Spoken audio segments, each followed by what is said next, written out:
My girlfriend's pregnancy test was supposed to change my life forever, but instead it taught me that sometimes the best revenge is served with a legal document and a hidden camera. What started as the worst day of my life became the day I discovered just how far people will go for money and how satisfying it feels to watch their world crumble when the truth comes out. I'm Marcus Chen, and 6 months ago, I inherited my grandfather's tech company worth $47 million. Suddenly, everyone wanted to be my friend, especially women who'd never looked twice at me before. That should have been my first warning sign. But when you're 26 and suddenly rich, you think the attention is real. You think people actually care about you. You think wrong. The setup was perfect. Too perfect. Sarah Whitmore was beautiful, charming, and seemed genuinely interested in my thoughts about everything from climate change to my favorite pizza toppings. She laughed at my jokes, supported my dreams, and made me feel like the luckiest guy alive. For 3 months, I lived in what felt like a fairy tale. Then came the pregnancy test that would expose the biggest lie I'd ever been told. Marcus, we need to talk. Sarah's voice shook as she held a white plastic stick in her trembling hands. I'm pregnant. The words hit me like a freight train. We were in my downtown penthouse, the city lights twinkling below us through the floor-to-ceiling windows. I had been planning to surprise her with a weekend trip to Napa Valley. Instead, my entire future just shifted on its axis. Are you sure? I asked, my voice barely above a whisper.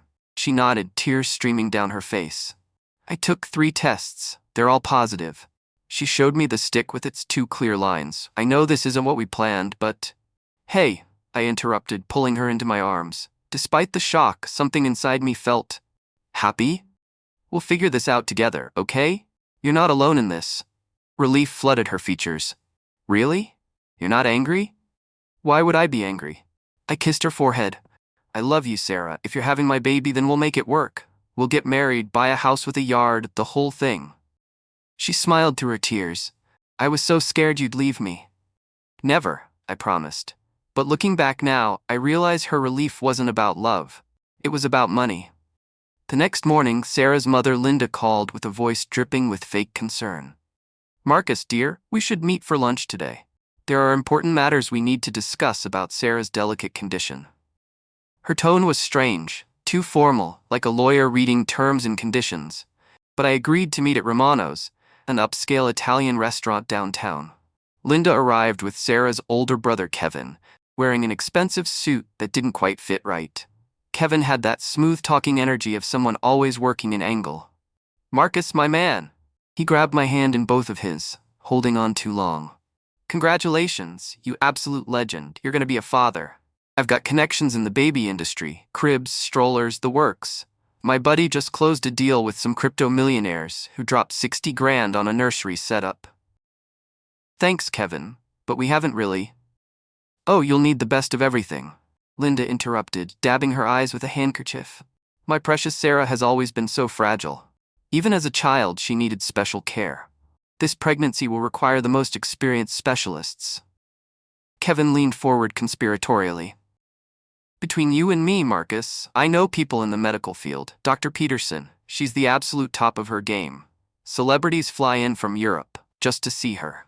Normally has a 2-year waiting list, but I might be able to pull some strings. That should have been red flag number 1. But when you're in love and overwhelmed, you miss the obvious lies. Within a week, Sarah had moved into my penthouse with 3 suitcases and Kevin's pregnancy essentials list that cost $12,000. She needed organic everything, special vitamins, a meditation instructor, and weekly massage therapy for stress.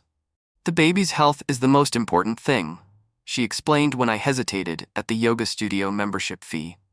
Dr. Peterson says stress hormones can cause developmental delays. We can't risk that. Dr. Peterson was her pregnancy specialist, a woman who apparently only worked with high-net-worth clients and required cash payments because insurance companies don't understand boutique medical care. When I offered to handle the medical bills directly, Sarah got upset. You don't trust me? She cried. I'm carrying your child, and you're treating me like some kind of gold digger. So I wrote the checks. $5,000 for the first trimester care package. $8,000 for the maternity wardrobe from a boutique that only accepted cash. $3,000 for the special diet plan with imported supplements. Meanwhile, Linda called daily with motherly advice delivered like business proposals. You'll want to establish a college fund immediately, Marcus, and life insurance policies, substantial ones. God forbid something happened to you, Sarah and the baby would need security. I'm thinking at least $2 million in coverage. Kevin visited weekly to check on his sister's safety, but always steered conversations toward financial planning. My investment buddy says tech stocks are volatile. You should diversify into safer assets, maybe some joint accounts with Sarah for easier access during medical emergencies. The pressure was constant, professional, and devastatingly effective. 2 months into the pregnancy, Sarah dropped her first major bomb. "I want us married before I start showing," she announced over breakfast. "Call me old-fashioned, but I want our baby born into a proper family." "I want to marry you too," I said carefully, "but don't you think we should take time to plan?" "I already found the perfect venue," she interrupted, pulling out a brochure for an exclusive estate in Malibu. "The Ocean View Gardens. It's available next month, but they need a $50,000 deposit by Friday to hold the date." My head spun. $50,000? For a deposit? It's the most romantic location in California, Marcus. Celebrities get married there. Don't you want our wedding to be special? Her eyes filled with tears. "Or are you getting cold feet about marrying me?" Kevin appeared at my door that afternoon like he'd been summoned.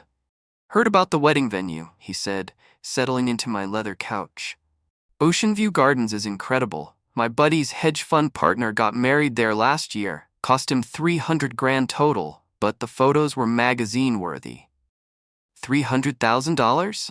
I choked. "Hey, you only get married once, right?" Kevin grinned. "Besides, what's money compared to Sarah's happiness? She's been dreaming about this her whole life." Linda called that evening. "I hope you're not having second thoughts about the wedding, Marcus. Sarah is so vulnerable right now with the hormones and stress. Uncertainty about your commitment could seriously affect the pregnancy." That night, watching Sarah sleep beside me, I noticed something odd. Her hand was resting on her stomach, but there was no curve there. She was supposedly 10 weeks pregnant, but she looked exactly the same as the day we'd met. I pushed the thought away. Not every woman shows early, but a seed of doubt had been planted.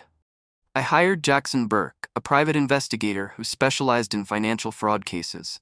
His office was in a nondescript building across town, and his reputation was flawless. Within 5 minutes of meeting him, I knew I'd made the right choice. "You think your girlfriend is faking a pregnancy?" Jackson asked, taking notes on a yellow legal pad. "I think my girlfriend and her family are running some kind of professional con," I corrected. "I just don't know how elaborate it is." Jackson was in his 50s, with gray hair and eyes that had seen too much human dishonesty. Rich guy, sudden pregnancy, family pressure for immediate marriage and financial commitments. "Yeah, I've seen this before. What's your timeline?" "She wants us married next month. Keeps pushing for wedding deposits and joint accounts." Smart thinking, coming to me now.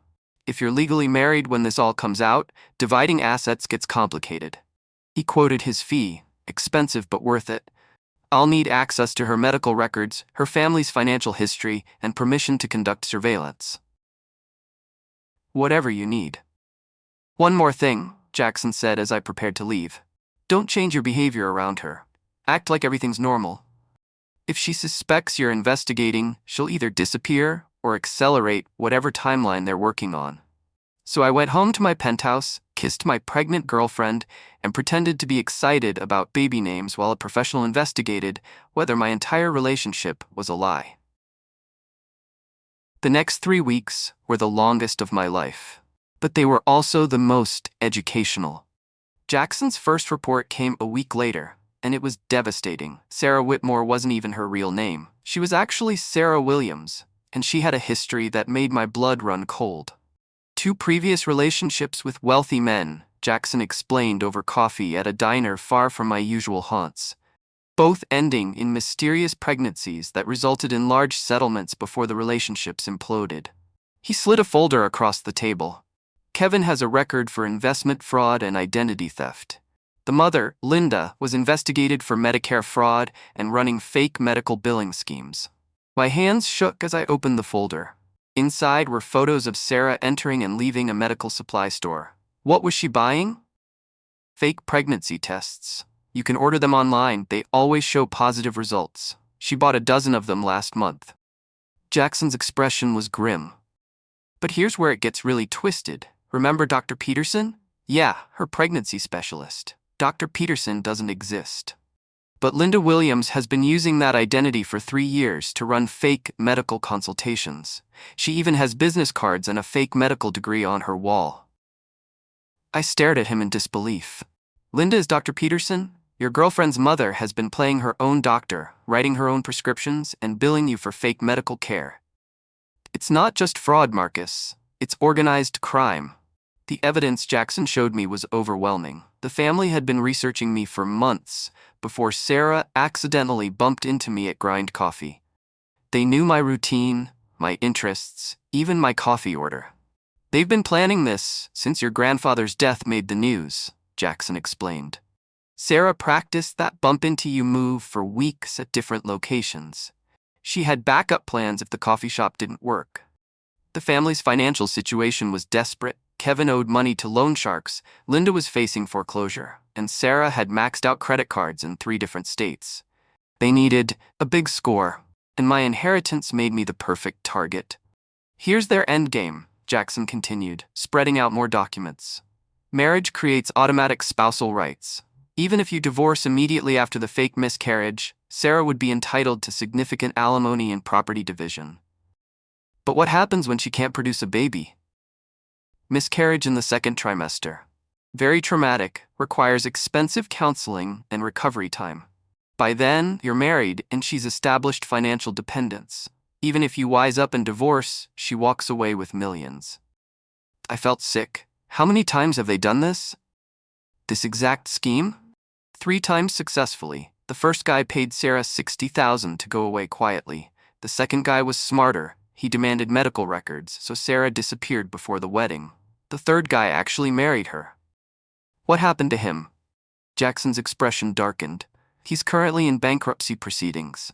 Turns out Kevin convinced him to invest in several fake companies after the wedding. They cleaned him out completely. Looking at the evidence spread across the diner table, I realized I was supposed to be victim number 4. But I had an advantage the others didn't.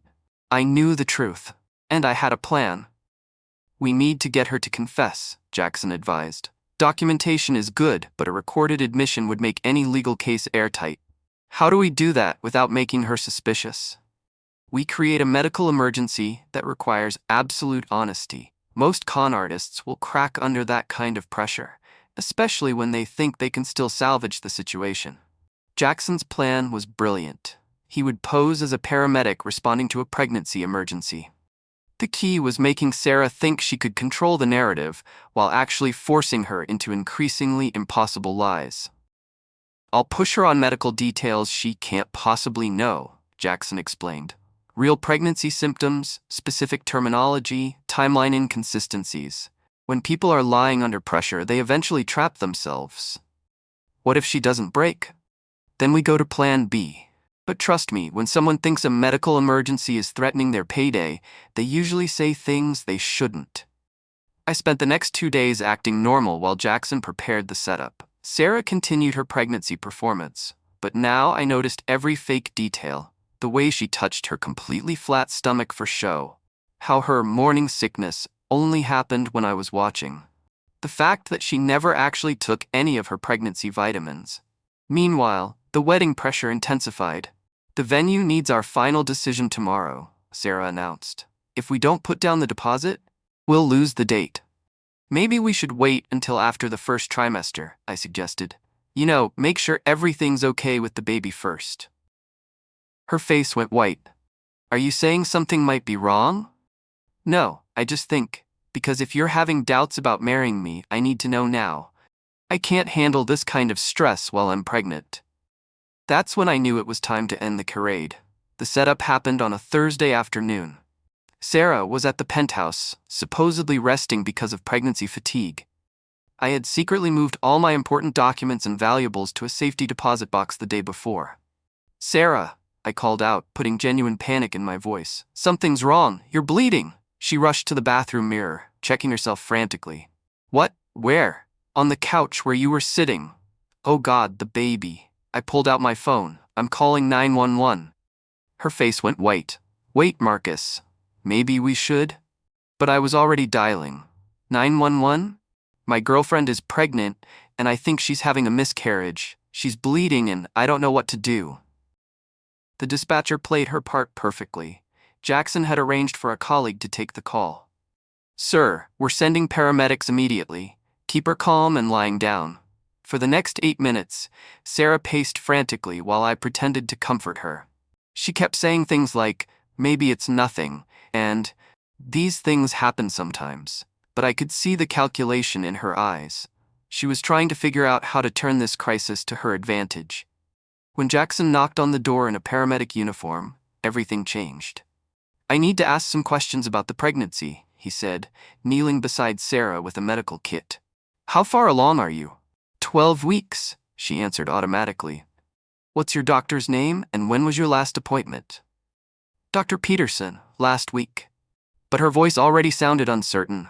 "I need to contact your doctor immediately for emergency consultation. What's her full name and office number?" That's when Sarah started falling apart. But not the way I expected. "Dr. Peterson is out of town," Sarah said, her voice getting defensive. "She's at a medical conference in Switzerland." Jackson continued his questioning with professional calm. "I understand, but I need her contact information for emergency consultation. What hospital is she affiliated with?" She's private practice. Very exclusive." "Ma'am, even private doctors have hospital affiliations for emergency situations. This is standard protocol." Sarah's eyes darted to me and suddenly her expression changed.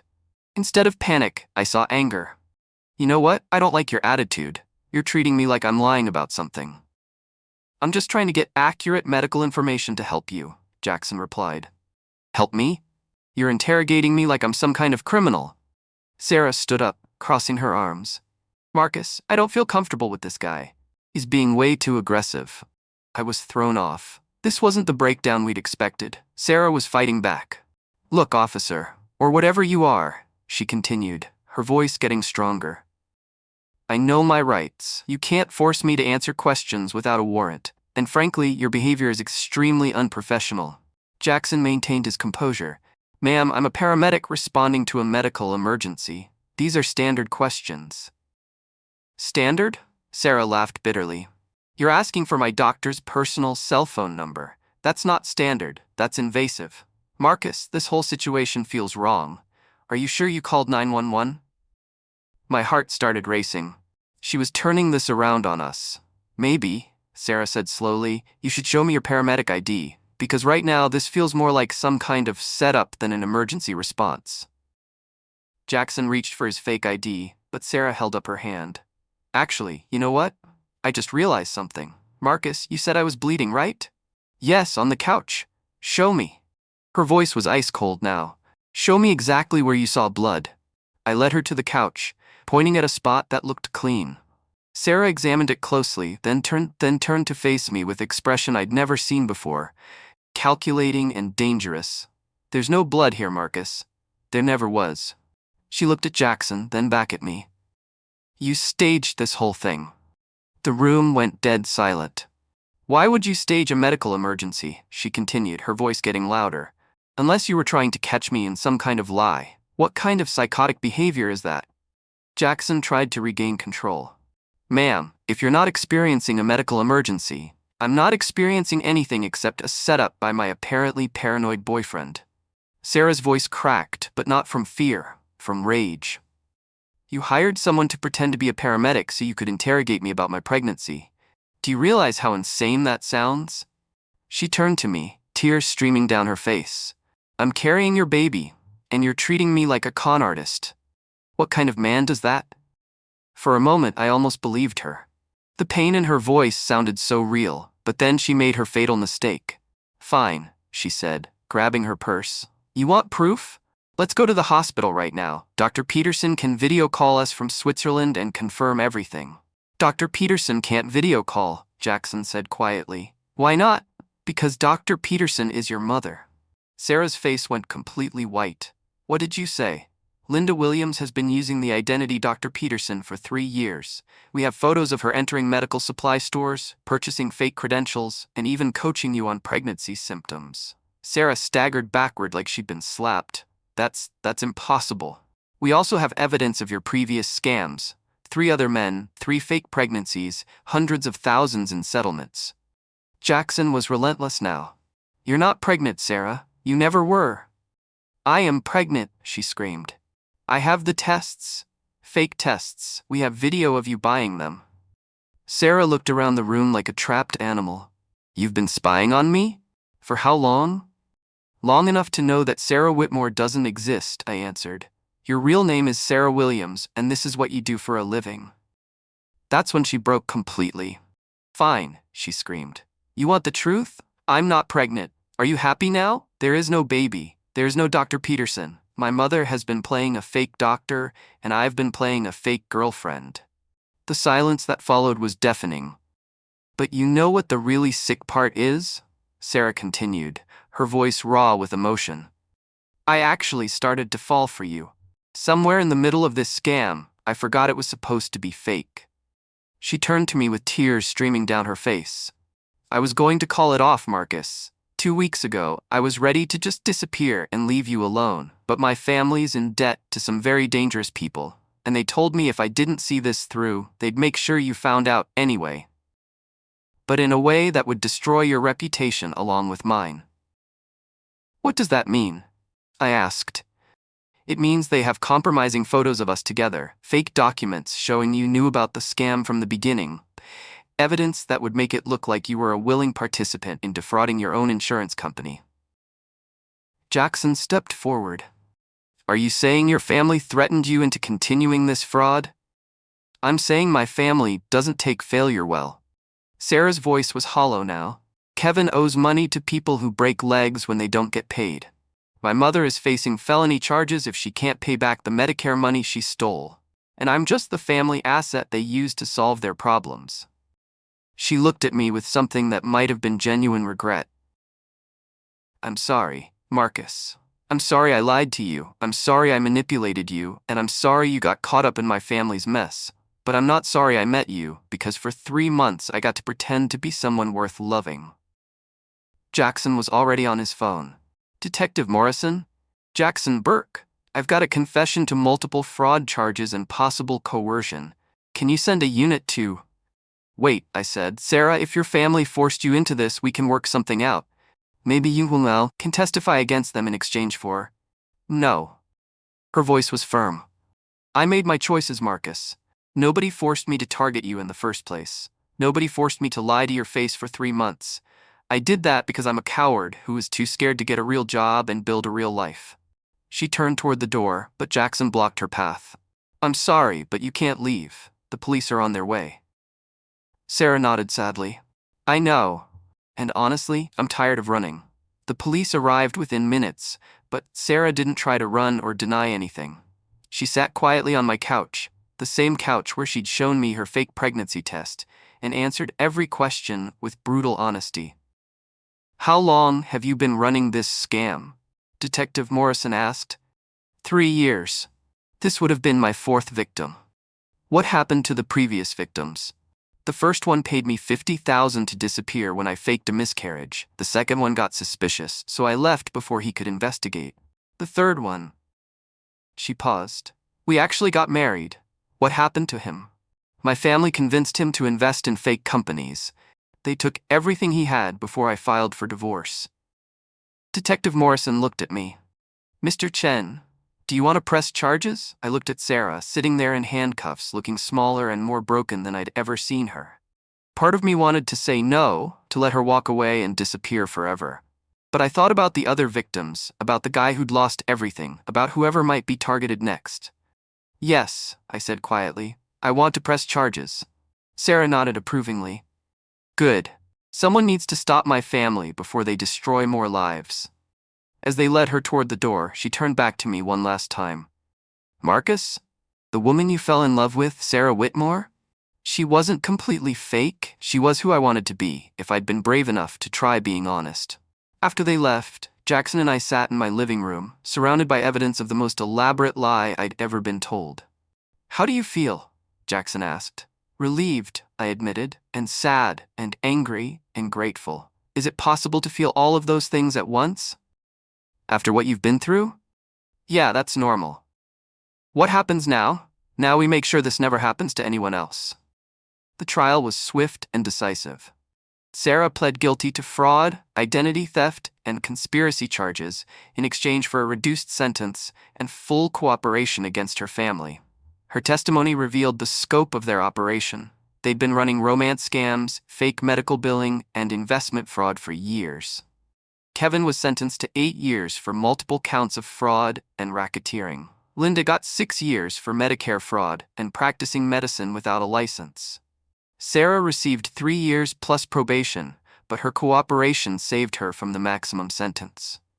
During her victim impact statement, Sarah addressed me directly. Marcus Chen deserved to fall in love with someone real. Instead, he got tangled up with a family of criminals who saw his kindness as weakness. "I can't undo the lies I told or the trust I broke, but I can make sure no one else gets hurt the way he did." The judge ordered full restitution, not just the money they'd stolen from me, but compensation for emotional damages and legal costs. It totaled nearly $100,000. But the most important outcome wasn't financial. Detective Morrison told me their investigation had uncovered evidence linking the Williams family to at least 12 other victims across 6 states. My case had exposed a criminal network that had been operating for years. "You probably saved a lot of people from going through what you went through," she told me after the sentencing. 6 months later, I received an unexpected package. Inside was a cashier's check for the full restitution amount, along with a letter from Sarah. "I sold my story to a documentary crew," she'd written. "They paid me enough to cover what my family owes you, plus interest. It's not enough to make up for what we did, but it's a start. I hope you can build something beautiful with your life, Marcus. You deserve that." 2 years after the trial, I was in a relationship with Dr. Emma Rodriguez, a pediatric surgeon I'd met through a hospital charity event. Our relationship developed slowly, built on complete honesty and mutual respect. Emma knew the whole story about Sarah and the Williams family. I'd learned that secrets were poison to relationships, even well-intentioned ones. "How do you trust again after something like that?" she asked me early in our relationship. "Carefully," I admitted, "but not fearfully. There's a difference between being cautious and being paranoid." "I'm a good answer. Because I'm not looking for someone who's afraid to love. I'm looking for someone who's learned how to love wisely." She was right. The Sarah Williams experience had taught me the difference between infatuation and genuine connection, between romance and manipulation, between falling fast and building slowly. Emma and I dated for 8 months before she met my friends, a year before she met my family, and 18 months before she moved in with me.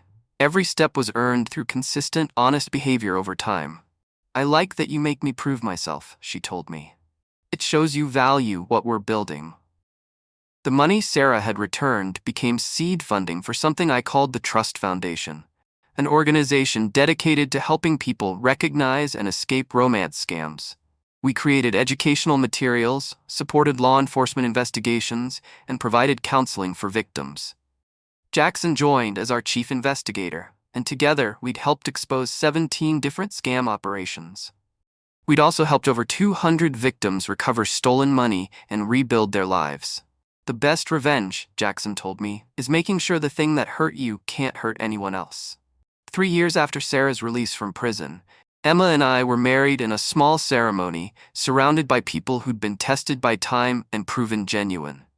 Our relationship had grown from honesty, not desperation or manipulation. During our honeymoon in Italy, I got a call from Detective Morrison. "I thought you'd want to know, Sarah Williams was just arrested again." My heart sank. "What for?" "Actually, not what you think. She was arrested for confronting a romance scammer who was targeting elderly women in Portland. Apparently, she's been working with local police to identify and stop cons like the one her family used to run." "She's helping catch scammers?" She's become quite good at it, actually. Takes one to know one, I guess. The Portland PD says she's helped them bust 3 major operations in the past year. That evening, Emma and I talked about second chances and redemption. "Do you think people can really change?" she asked.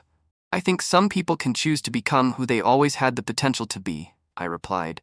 Sarah Whitmore was always inside Sarah Williams. It just took losing everything for her to find the courage to let that person out. Emma squeezed my hand. "I'm glad you didn't let what happened to you make you bitter." "I had help," I said, pulling her closer. Amazing what love can heal when it's built on truth instead of lies. 5 years later, Emma and I had our first child, a daughter we named Hope. Holding her in the hospital, I thought about the fake pregnancy that had started this whole journey. "She's real," Emma whispered, exhausted but glowing. "Yeah," I said, tears in my eyes. "She's real." The Trust Foundation had grown into a national organization with offices in 12 cities. We'd helped recover over $3 million for scam victims and worked with federal law enforcement to prosecute major fraud rings. Jackson, now in his 60s, had become something of a legend in the field. "Never thought I'd end my career as the good guy," he joked during one of our board meetings. But the most meaningful moment came when I received a letter from Tom Bradley, the man Sarah's family had bankrupted before targeting me. He'd rebuilt his life, started a small business, and wanted to thank our foundation for the resources that helped him recover. "Your story gave me hope that justice was possible," he wrote. "More importantly, it showed me that being victimized didn't have to define the rest of my life." That letter reminded me why we did this work. It wasn't about revenge against the Williams family. It was about making sure their victims could heal and move forward. On Hope's 2nd birthday, I received an unexpected call from Sarah Williams. She was working with the FBI now, helping them understand and combat romance fraud networks. "I heard about your daughter," she said. "Congratulations." "Thank you. How are you doing?" "I'm good, really good, for the first time in my life. I wanted to call because I've been working on a case that reminded me of what my family did to you." She told me about a network of scammers targeting military families. People who were already vulnerable because of deployment stress and financial strain. They're using the same playbook my family used, but targeting soldiers' wives instead of wealthy men. I thought maybe your foundation could help with the educational outreach. We ended up collaborating on a campaign that reached over 50,000 military families. Sarah's insight into scammer psychology, combined with our resources and reach, helped prevent countless families from being victimized. "It feels good to use my experience for something positive," Sarah told me during one of our planning calls. "Is this your way of making amends?" I asked. "No," she said firmly. "Nothing I do can make amends for what I took from you. This is just my way of trying to become someone worth being." 7 years after the fake pregnancy test that changed my life, I sat in my home office, writing the final chapter of this story. Hope was playing in the next room, while Emma finished her residency at the Children's Hospital. The Trust Foundation had become one of the most effective anti-fraud organizations in the country. Jackson had retired, but still consulted on complex cases. Sarah continued her work with federal law enforcement and had even spoken at several of our conferences. "Do you ever regret not just walking away from the money?" Emma asked me once. "Never," I replied. "If I'd just written it off, Sarah would have moved on to the next victim. Kevin and Linda would still be running scams. The pattern would have continued." "And now?" "Now Kevin is working in a warehouse, paying restitution to his victims. Linda is in assisted living, her medical license is permanently revoked, and Sarah is helping catch the kind of criminals she used to be." The Williams family's crime spree was over. Their victims had justice, and countless other potential victims had been protected. But the best part wasn't the justice or the prevention. It was the life I'd built afterward. Emma was real. Hope was real. Our love was built on truth, tested by time and strengthened by shared purpose. The fake pregnancy that was supposed to trap me had become the foundation for a life built on authentic love and meaningful work. Sometimes the worst things that happen to us are just detours toward the best things waiting for us. As I finished writing this story, Hope toddled into the office and climbed onto my lap. "Daddy, what are you writing?" "A story about how lies can hurt people, but truth always wins in the end." "Is it a happy story?" I looked around at my life, my beautiful wife, my perfect daughter, my work protecting others from the kind of pain I'd experienced. "Yes, sweetheart, it's a very happy story." The con that was meant to destroy me had taught me how to love authentically, build carefully, and fight for what matters. Sarah Williams tried to steal my money, my trust, and my future. Instead, she led me to Emma's truth, Hope's love, and the understanding that the best relationships aren't the ones that happen fast, they're the ones that last. And that might be the greatest irony of all. The woman who lied to trap me accidentally set me free. Emma came home from the hospital that evening, tired but smiling. "How was your day with Hope?" "Perfect," I said, lifting our daughter so she could hug her mother. "We wrote a story together." "About what?" "About how sometimes the worst things that happen to us teach us to recognize the best things." Emma kissed me softly. "That's a good story." As we put Hope to bed, I thought about the journey that had brought us here. The fake pregnancy test, the elaborate lies, the courtroom drama, all of it had led to this moment of genuine happiness. "Daddy," Hope said sleepily, "will you tell me the story tomorrow?" "Which story, sweetheart?" "The one about truth winning." "Every day." I promised. "I'll tell you that story every day." Because that's what the Sarah Williams experience had really taught me. Truth doesn't just win in the end, it wins every day, in every choice we make to be honest with the people we love. The woman who faked a pregnancy to trap me had accidentally given me the greatest gift of all, the wisdom to recognize real love when it finally arrived. 5 years later, as I watched Hope play in our backyard while Emma tended to her flower garden, I received one final communication from Sarah Williams. It was a wedding invitation. She was marrying David Chen, no relation to me, despite the shared last name, a social worker she'd met while volunteering at a re-entry program for former inmates. The invitation included a note. "Marcus, I know this might seem strange, but I wanted you to know that I finally learned how to love someone honestly. David knows everything about my past, including what I did to you. Our relationship is built on truth from the first day we met. I thought you'd understand why that matters to me." Emma read the invitation over my shoulder. "Are you going to go?" "No," I said. "That chapter of my life is closed, but I'm glad she found what she was looking for." What was she looking for? The same thing we all are, someone who loves us for who we really are, not who we pretend to be. That evening, Emma and I talked about the strange turns life can take. "Do you think you would have found me if Sarah hadn't happened?" she asked. "Eventually," I said.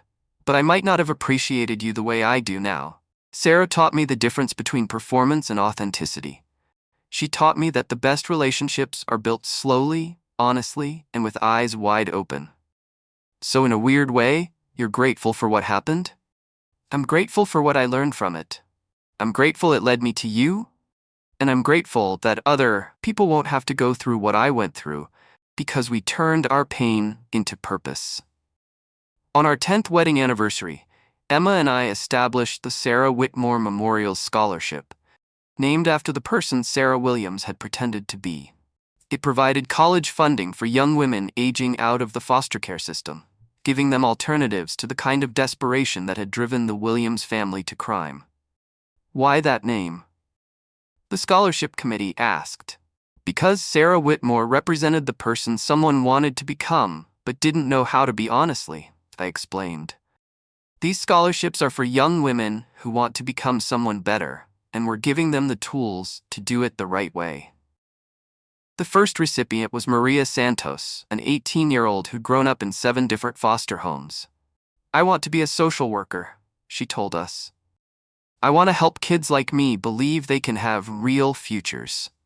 Standing there with Emma and Hope, watching Maria accept her scholarship, I realized that the fake pregnancy that had nearly destroyed my life had ultimately created something beautiful. The lies that were meant to trap me had become the foundation for helping others build honest lives. "Daddy," Hope said, tugging on my sleeve, "why are you crying?" "Because sometimes," I told her, "the saddest stories have the happiest endings."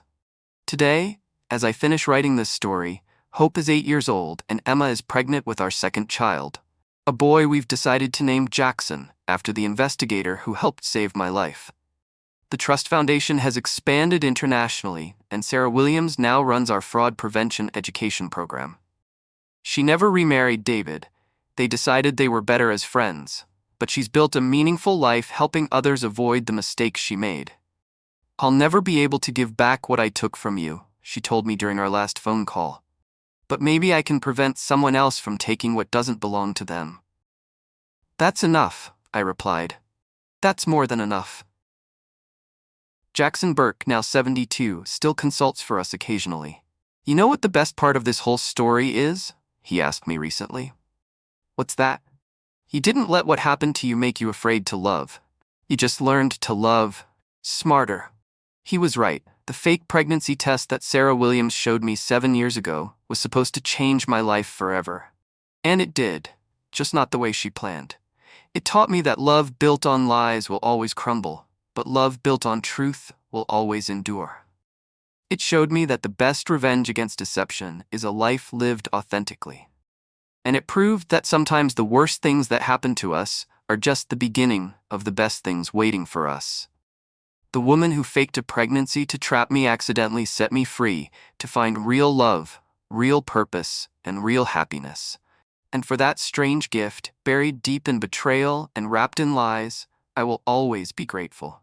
Because truth doesn't just win in the end, it wins every single day, in every choice we make to build our lives on solid ground rather than shifting sand. The con is over. The truth remains, and love, real love, always finds a way.